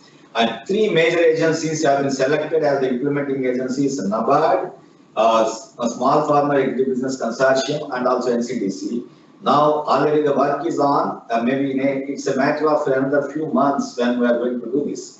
Then there is a cluster-based business organization. CBBOs are expected to handhold the FPOs, and it is envisaged that it has to have experts in 5 categories of specialists from the domain of crop husbandry, agri-marketing, valuation, processing, social mobilization, law and accounts, and IT and MS. And here I say that now that entire agricultural extension has to retune itself to the CBBO, that is the cluster-based business organization. These are the organizations which are going to spearhead the entire FPO movement in the country. The other thing which I can say that one of the major things that had happened with the FPOs is that government, for the first time in the, I think in the country, a credit guarantee scheme for agriculture is being instituted. Now NABARD is starting a credit guarantee fund of 1,000 crores, which in turn probably may give guarantee to the tune of close to around 40 to 50,000 crores for a period of time. And we are going to give guarantee up to 85% of that FPO lending up to 1 crore and 75% up to the 2 crores. Now this is one kind of a mechanism which will catalyze the bankers to give the money to the FPOs. So now this is where we are looking into it. And the next one is with regard to pushing the giving the push to the agri exports. Government of India has introduced a comprehensive agri export policy to push the exports from $30 billion to $60 billion. But I feel that maybe at least in the next 10 years, we should be somewhere around $100 billion as we are producing more and more of agri commodities, and we can process them better and also supply to the global level. So that is where most of the money can be made to the farmers. And the uncertainty of the economics of the farming will be lost by doing this kind of thing. So now here we are looking into creating some kind of a value chains. Already some 6 or 7 value chains are already there: rice, shrimps, spices, buffaloes, fruits and vegetables for exports. But at the same time, we have to do it much more than what we are doing right now. So the export-led agriculture requires extension beyond the farm boundaries. And it also encompasses post-harvest aspects, logistics and destination markets and consumers. The important critical product part in agri-export value chain is that of maintaining traceability of the product, and public extension is missing this element. Now again here I will say that the traceability of the product is very important. Now the blockchain technology has come and it is affordable. Now in one of our initiatives we have already put in Madurai a blockchain technology, and already few of the exporters of banana and others have already logged into that blockchain. Now this is the one thing which I will say that extension professionals again have to speak about whenever they are in the field as to really how the traceability and the quality of the products are the centerpiece for making the agriculture viable and also export oriented. So this is where I wish that the extension education will incorporate these things also into the picture. The other one is with regard to the market-led extension through the value chain. Now the market-led oriented extension system encompasses all the players in the value chain. They are producers, processors and marketers, and embraces the value chain approach. The market extension should address questions like what to produce, when to produce, what method of production, how much to produce, where to buy and sell, and when to buy and sell. Now imagine that generally that I was also a student of agriculture, and whenever we used to go for this kind of extension kind of a places to the villages, we never generally talk about this kind of aspects as the normal thing of extension, public extension system is people will say that whatever be the crop is being produced, we talk about it in much more depth, saying what they are doing, what are the things, and maybe what are the predicaments they are undergoing, rather than educating the farmers whether really they should produce that crop. Now, it's many times this is a farmer-led, farmer-centric agriculture is producing whatever he wishes to produce without having any kind of a recourse to the market. But in the present day, when we are talking about the market-led extension and also the market-led agriculture, we have to educate the farmers what to produce. First of all, is there any need to produce the same crop when everybody else is producing elsewhere? And what is the competitive advantage that this farmer is having?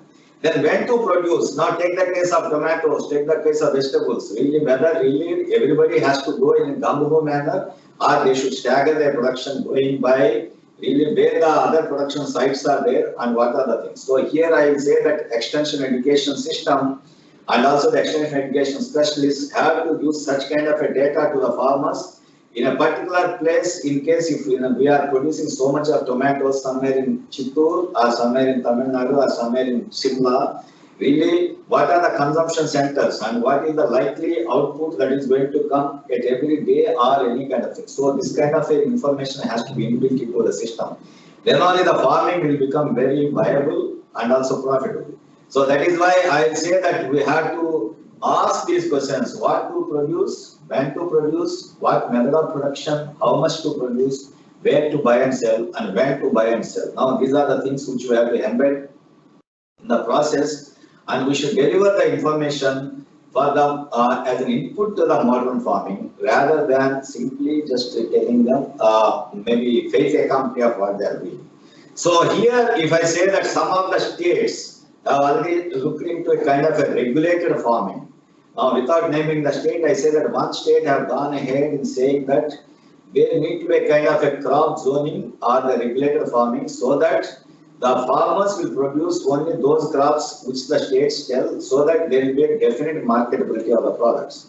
Now, this is still a work in progress, but in this country as a whole, maybe in the years to come, probably we may have to switch over to such kind of a thing as to why we should produce every kind of a commodity to its optimum level, rather than producing some commodities to the excess level and the remaining others to the deficient level. So that is why this regulated farming has to come in a much bigger way. I feel that the time has come for all of us to look into it. The next one, that is with regard to this, when I am looking into what the developments that are taking place in the private extension. Already Suresh Babu has already told really how the Jain irrigation and few other people are doing it. But I say that now, in response to this market demand, the private sector had also been diversified to undertake a range of functions, including valuation, agriculture trade, extension advisory services, weather forecasting, etc. Each of all of ITC is one such example. Likewise, so many other people like Ruchi Soya, ITC, Jadaram, Jain irrigation, many companies are also into this kind of a thing. So now these models have unlocked the intrinsic value of the agricultural produce. So that is where now the entire agricultural system has to revolve around.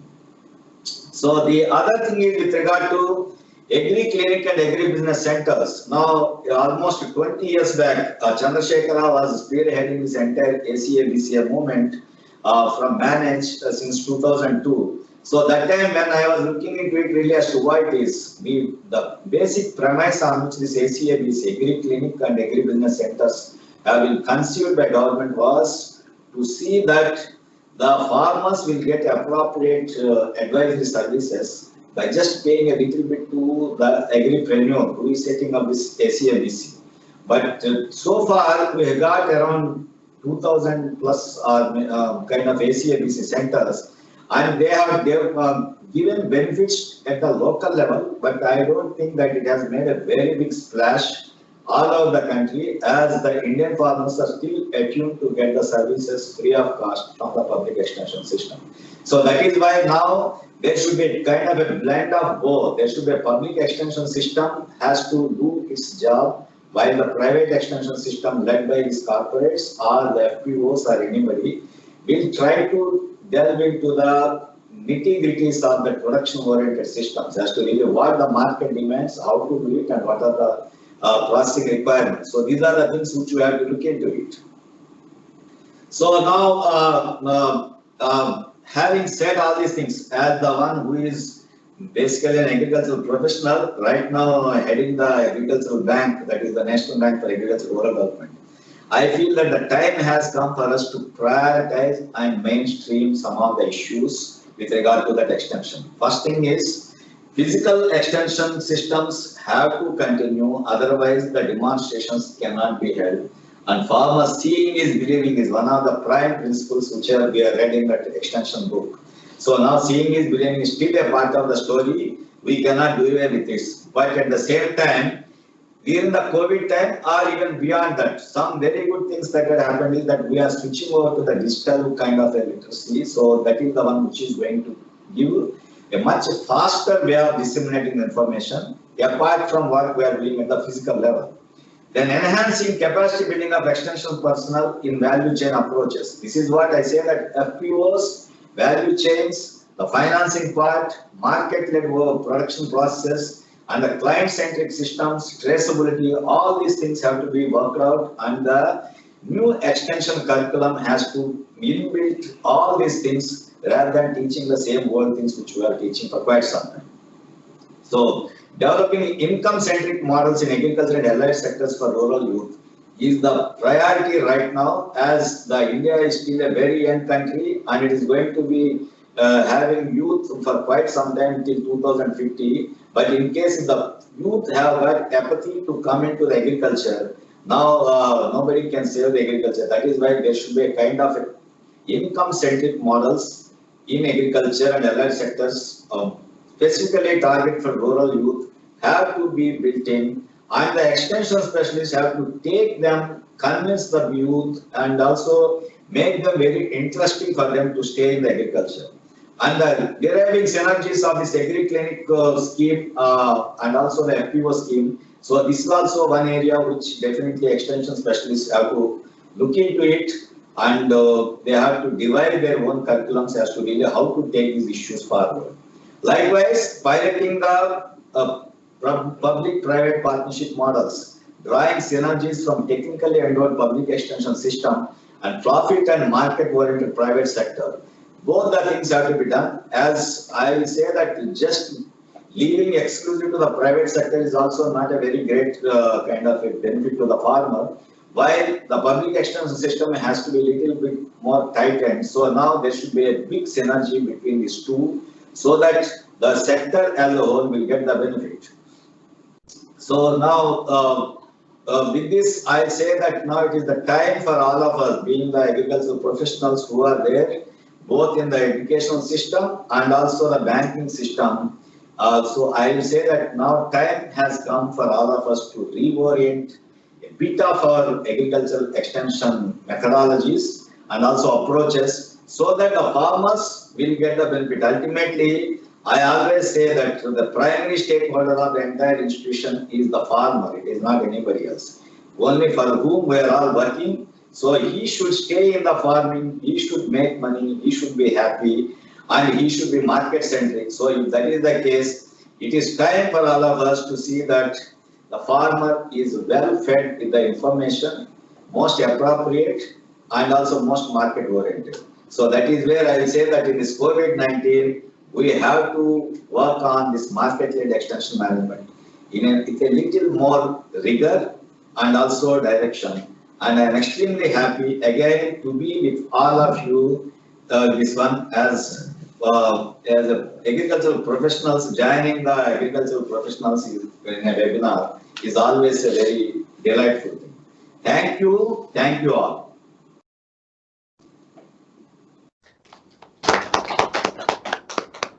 Thank you, sir, for giving us a how this agriculture is now getting reoriented towards doubling farmers' income agenda, and how the enabling policies and the convergence of programs driven by NABARD or the other national institutes are all set to kind of bring a better value proposition for the farmers. He gave us a very deep insights into the policies of FPO and how exports need to be kind of taken to a new level. And thank you for your giving us these insights and giving us these directions in the your keynote address, which are so much important for this. Thank you so much, sir, for your inaugural address. Thank you. I also take this opportunity to thank the respected Professor K. Narayan for inspiring us to kind of hold this conference today here. Thank you, sir, for this inspiration. We're also thankful to Vice President of MC, Dr. R.R. Sinha, who is the founder of MC, and he was here, who came and has been kind of guiding us. Thanks, Dr. A.K. Singh, DDG ICR. Special thanks to Dr. Y.K. Karki, Secretary Agriculture, Government of Nepal, for joining this inauguration. We are thankful to Dr. V.V. Sadavate for joining us at Jaipur. Thank you to Dr. Captain Kalantri, Secretary General, and the other members of the Executive Council of INSEE. We are thankful to Mr. P.O. England, Mr. Rathod, who are joining this session as rapporteur. Special thanks to Dr. S.K. Goyal, who has also joined this inaugural session. We are also grateful to Dr. Suresh Babu for joining us and giving us the your keynote address. We are also grateful to the officials from Punjab National Bank from Jaipur who have joined us in this room, and to the officials of Union Bank of India who have joined here online. We are also thankful to the Vice Chancellors of Agricultural Universities, Dr. K.P. Vishnath, and the Vice Chancellors of the other agricultural universities for coming to this inaugural session. Special thanks to all the delegates, research scholars, students from different countries who are here and in the inaugural session here. A special gratitude to the partners who have joined as sponsors.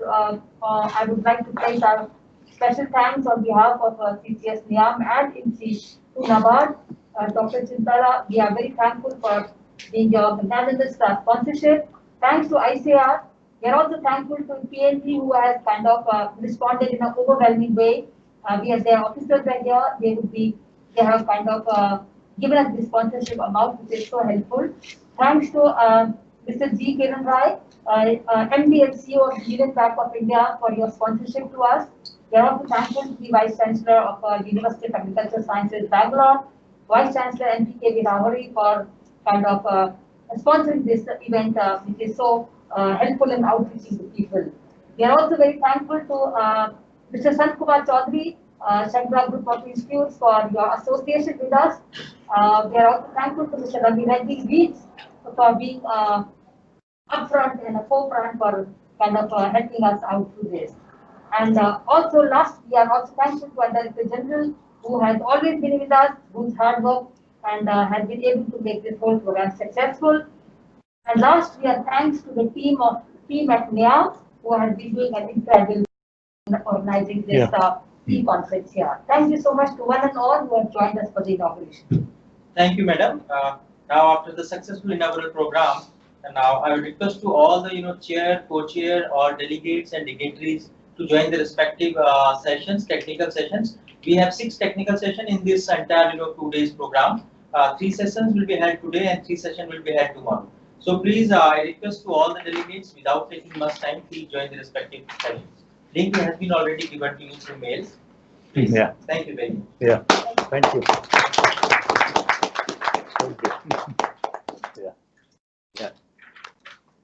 You are requested to log out from this link, and for every theme, every session, technical session, separate link has been generated and communicated. You can join the theme of your choice. And technical session 2 will continue in the same link. All right, sir. Thank you. It is in the different one. Okay. Right. It is in the different one. Fine. Yeah. So with your permission, while thanking every one of you, we will log out from this link, and we request you to log into respective themes. Thank you. Thank you, sir. Thank you so much, sir. Technical.